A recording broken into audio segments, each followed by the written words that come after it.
Bien, vamos a continuar entonces con nuestro trabajo y estamos viendo sobre las proteínas. Ahí lo tenemos, proteínas compartido con ustedes. Muy bien.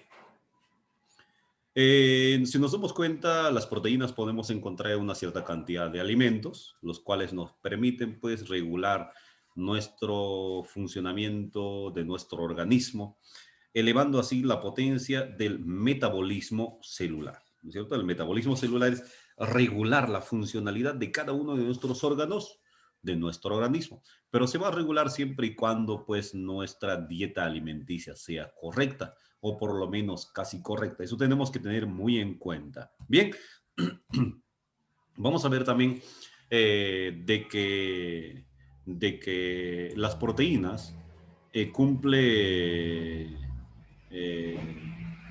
funciones importantes y sabemos de que estos nutrientes son importantes, ya sea que se vengan de fuera o que estén formadas dentro de nuestro propio organismo. Y decimos lo primero que es estructural, una importancia estructural. ¿Por qué? Porque trata de organizar, de, como su mismo nombre lo indica, de estructurar, de formalizar a cada parte de las células que forman a nuestro organismo. Quiere decir que van a estructurar a todos los órganos, ¿para qué? Para que ellos tengan su correcta funcionalidad dentro de nuestro organismo. Enzimática, ¿por qué enzimática? Porque estas proteínas son aquellas que se van a colocar en las paredes especialmente del tubo digestivo y de algunas partes, pues, de algunos órganos también, pero especialmente en el tubo digestivo, aquellas que van a permitir dejar ingresar rápidamente a todo tipo de sustancias orgánicas, ya sea buenas o ya sea malas, formadas como desecho orgánico, ¿cierto? Hormonal, porque son aquellas que mayormente estas proteínas se ingresan, se acumulan en el núcleo de las proteínas, en el núcleo de la célula. Bien, entonces, a partir de ese núcleo empieza a aparecer la presencia del ADN o ARN que se encargan de formalizar los genes. ¿Para qué? Para una conducción hereditaria, para una transmisión hereditaria, para que se mantenga de generación en generación esos caracteres hereditarios. Defensiva, porque mientras más proteínas exista en nuestro organismo, pues nuestro organismo va a tener mayor defensas de enfrentar a una diversidad de enfermedades que se quieran presentar dentro de nuestro organismo. De transporte, porque son sustancias de que se encargan de conducir, de transportar a todo tipo de nutrientes desde el centro de la célula, desde el núcleo de la célula, hacia las diferentes partes de todo nuestro organismo. Reserva, ¿por qué? Porque tratan de almacenar una cantidad energética dentro de nuestro organismo para el momento que sea necesario, tratar de fortalecer, para tratar de fortalecer al momento del metabolismo de cada uno de los órganos y también de fortalecer en la funcionalidad de el sistema genético. ¿Para qué? Para la transmisión de herencia genética. Muy bien. Continuamos entonces y vemos de que la cantidad determinada de aminoácidos, viene a formar a las proteínas. Especialmente son 20 aminoácidos que dan como origen a una proteína. Pero dentro de estos aminoácidos existen también otras, como por ejemplo la alenina, la valina, la leucina, la prolina, la cisteína, por ejemplo. Son aquellas que no forman parte de las proteínas, pero siempre están presentes para tratar de regalar energía a un organismo. Y todas estos aminoácidos siempre se tratan de unir a través de los llamados enlaces peptídicos. Entonces ahí nos dice que los aminoácidos es una molécula básica en la estructura de las proteínas, es decir, que son moléculas orgánicas pequeñas, pero tratando de unirse entre el grupo amino y un grupo carboxilo. El grupo amino y un grupo carboxilo. Pero ¿cómo se unen entre ellas un grupo amino y un grupo carboxilo? Tratando de relacionarse entre, por ejemplo, cuando hablamos de un grupo carboxilo, un carbono primero, y vemos una rayita que significa un enlace.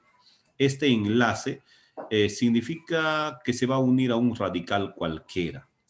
¿Y qué es ese radical? Un conjunto de carbonos con hidrógenos posibles que puedan unirse a este nuevo carbono. Luego tenemos la presencia de un oxígeno y luego un radical hidroxilo u oxidrilo.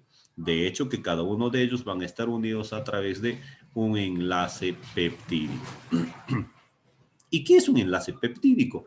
Un enlace peptídico es un enlace covalente ligero, que sirve para unir una cierta cantidad de aminoácidos. ¿Para qué? Para formar proteínas. Especialmente dentro de ello, no se olviden que tiene que estar un grupo carboxilo y un grupo amino. Y el grupo amino es NH2, no se olviden la presencia de nitrógeno y hidrógeno. Y el grupo carboxilo, la presencia de un radical nuevo, más la presencia de carbono tetravalente, un oxígeno y un grupo OH, o llamada también hidroxilo u oxidrilo. Ahí en la figura podemos nosotros identificar, vamos rápidamente al que está de color rojo, ¿no? Porque el amarillo no se nota tanto.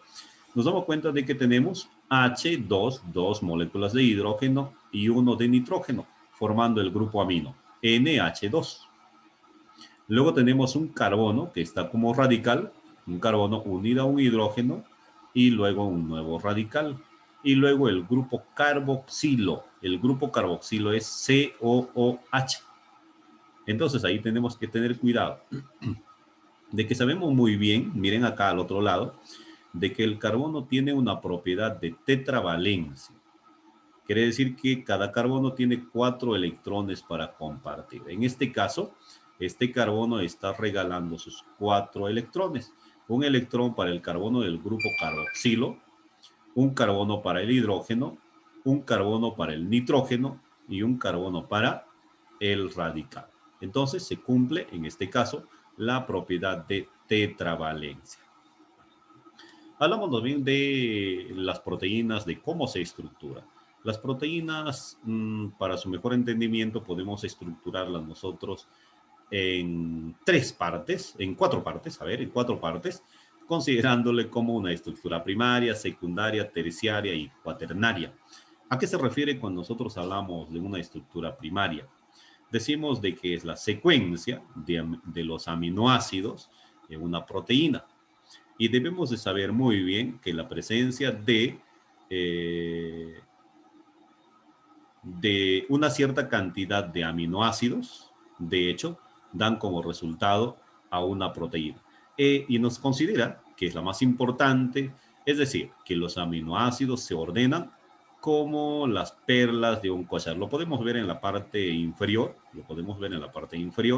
y por eso nos dice de que la función de una proteína depende de su secuencia y de la forma de cómo ésta adopte.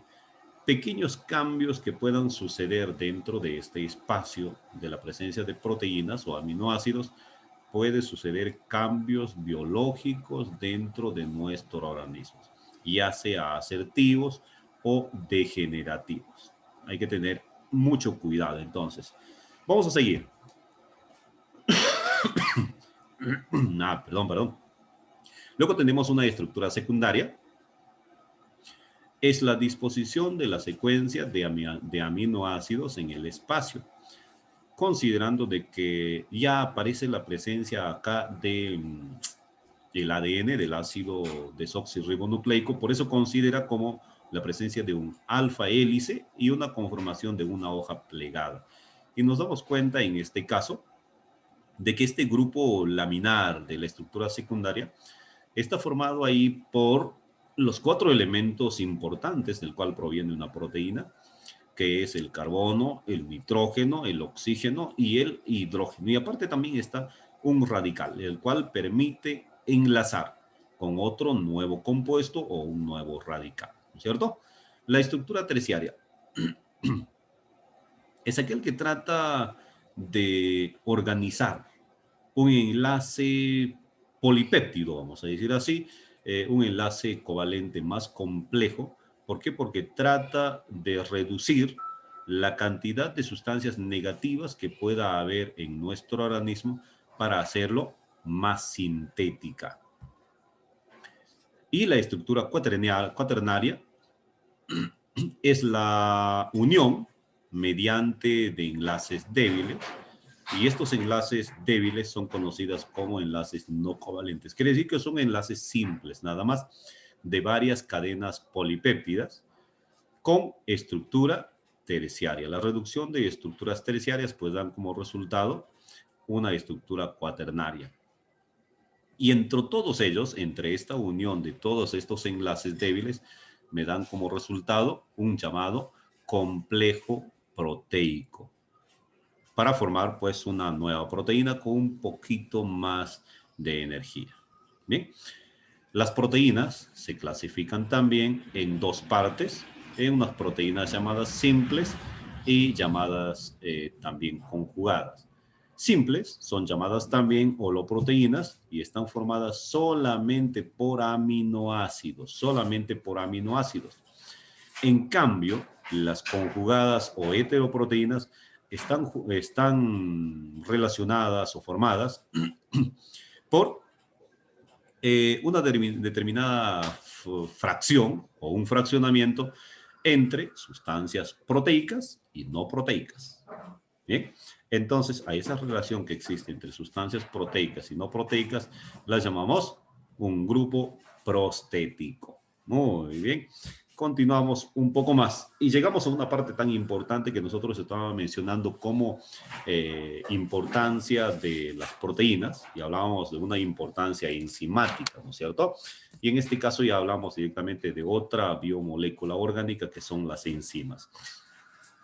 Las enzimas nos dicen que son biocatalizadores, ¿no es cierto? Biocatalizador, bio, vida, catalizador, sirve de para ensuavecer alguna parte del organismo.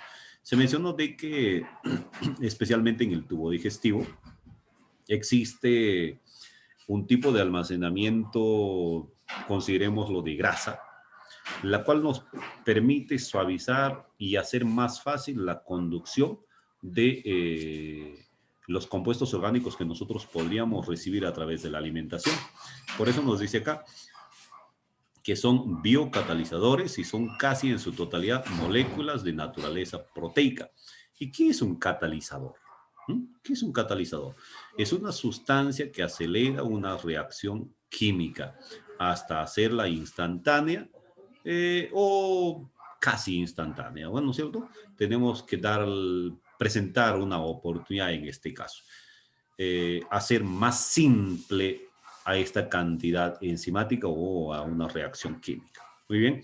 Y cuando hablamos nosotros de acción enzimática, es la misma actividad que realiza las enzimas cumpliendo como función de catalizador, ¿no es cierto? Esta reacción enzimática sirve como un sustrato que se ubica para reforzar a nuestro organismo formando una parte proteica, pero ¿a través de qué? A través de un proceso de hidrólisis. Eso tenemos que tener en cuenta, pero siempre para este caso de que exista una acción enzimática, tiene que haber productos de reacción química, empezando por la parte de las proteínas, de los aminoácidos. Estas enzimas se encuentran, hemos dicho, mayormente en las paredes de un tubo digestivo, pero esas paredes del tubo digestivo está formada por miles de millones de células.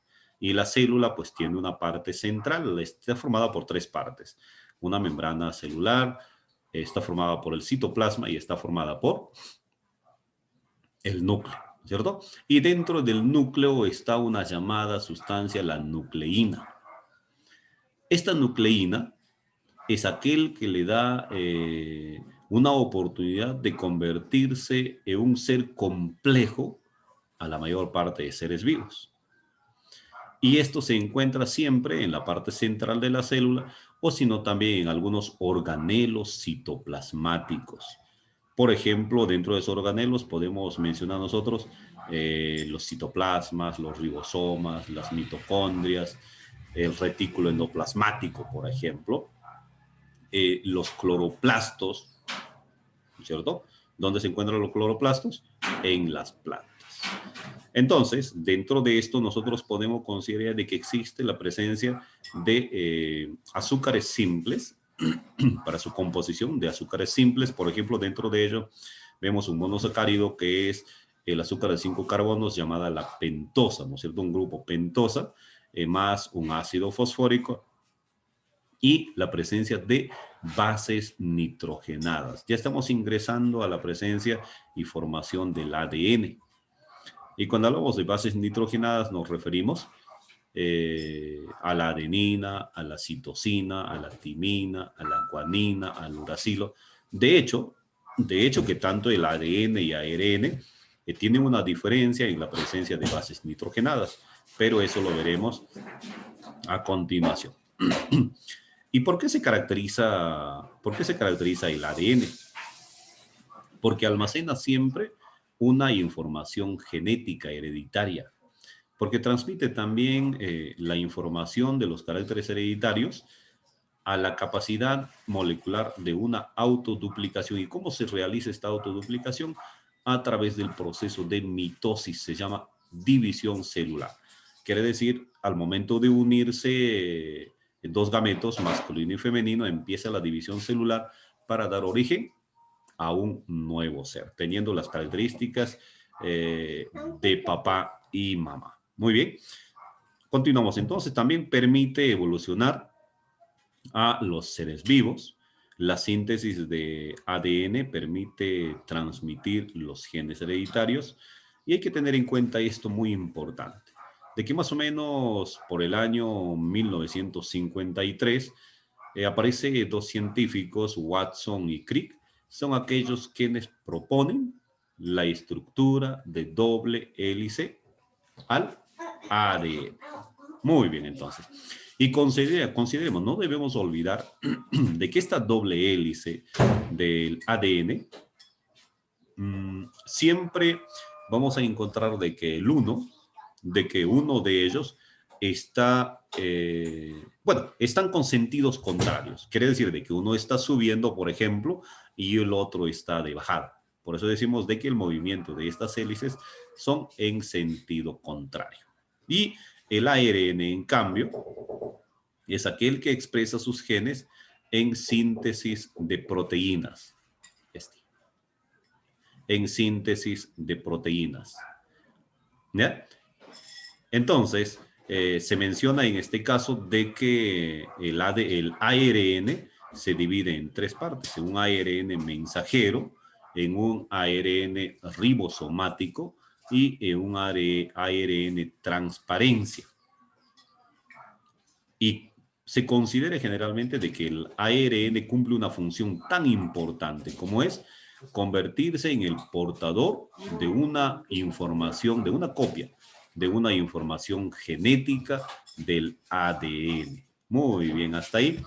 Y he elaborado un cuadro para que ustedes tengan en cuenta, en este caso, un cuadro comparativo entre ADN y ARN.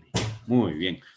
Podemos identificar acá los caracteres son ADN y ARN. Nos dice, entre los caracteres tenemos la pentosa. Por ejemplo, en el ADN tenemos la desoxirribosa y en el ARN la ribosa. Eso hablamos en la parte de azúcares, si ustedes recuerdan, en los glúcidos, ¿cierto? En los monosacáridos específicamente, desoxirribosa y ribosa. ¿Bien? Cuando hablamos de bases nitrogenadas, en el ADN tenemos 4, ya les mencioné, la adenina, guanina, citosina y timina. Y en el ARN tenemos la adenina, guanina, citosina y uracilo. Miren, solamente una de ellas se diferencia o se caracteriza. El número de cadenas. En el caso del ARN son 2 cadenas, hélice, ¿no es cierto? Y en el ARN solamente una, llamada unicatenario, y en el ADN, pues por 2, bicatenario. Su función del ADN es almacenar la información biológica de los seres vivos, y en el ARN permite la expansión de la formación o de la información biológica. ¿Dónde se ubica? El ADN se ubica en el nucleolo, quiere decir parte céntrica de una célula, dentro del núcleo de la célula, y dentro hemos dicho de algunos organelos citoplasmáticos como la mitocondria, la cromatina y el cloroplasto, ¿cierto? Y en cambio el ARN se encuentra también en el nucleolo y en los ribosomas. Bien, y cuando hablamos de estructuras, hablamos de que el ADN tiene una estructura de doble hélice, en cambio el ARN depende de la formación o la estructura o la división de mismo ARN, porque dentro de ello tenemos un ARN que se llama un ARN mensajero, un ADN ribosomático y un ADN transparencia, ¿no es cierto? De acuerdo a ella, entonces hablamos si es mensajero, es lineal; si es ribosomático, es a forma de un trébol; y si es transparencia, es globular. Muy bien. Cualquier consulta, pues nos encontramos el próximo domingo. Muchas gracias.